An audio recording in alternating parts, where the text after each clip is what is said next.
আয়োজনে। এবারে শিক্ষা সংবাদ।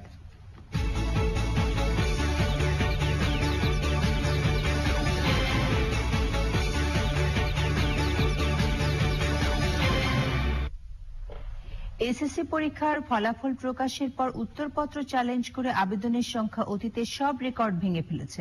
5 লাখ উত্তরপত্র নিরীক্ষণের জন্য আবেদন করেছে 2.5 লাখ শিক্ষার্থী। নম্বর পরিবর্তন চেয়ে করা আবেদনের বিষয়ে ফলাফল প্রকাশ হবে 30 মে। মুস্তাফা মল্লিকের রিপোর্ট। গত 4 মে প্রকাশ করা হয় এসএসসি পরীক্ষার ফল। সারা দেশের শিক্ষার্থীরা আনন্দে যেমন মাতোয়ারা হয়েছে, তেমনি কাঙ্ক্ষিত ফল পায়নি এমন শিক্ষার্থীর সংখ্যাও কম নয়।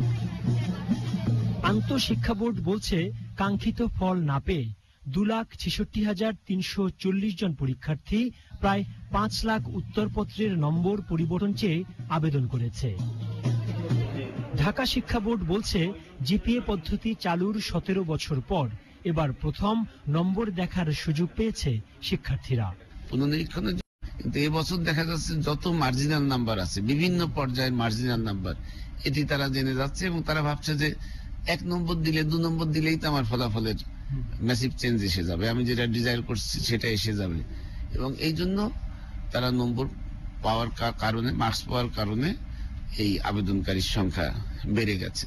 তবে কারো প্রতি অন্যায় হবে না বলে জানিয়েছেন আন্তঃবোর্ড সমন্বয় কমিটির সভাপতি। প্রায় সকল মানুষই বলে আমি চ্যালেঞ্জ করেছি, আমি পুনঃমূল্যায়নের জন্য দিয়েছি। এটি চ্যালেঞ্জও না, এটি পুনঃমূল্যায়ন না, এটা একটা পুনঃনিরীক্ষণের কাজ। ভুল ভ্রান্তি খুঁজে বের করাই হচ্ছে এই কাজটির মূল উদ্দেশ্য এবং সেটি আমরা করে থাকি, ভুল ভ্রান্তি দূর করি।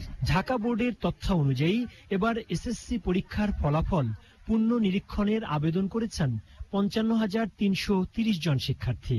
গত বছর আবেদন করেছিল 43,580 জন।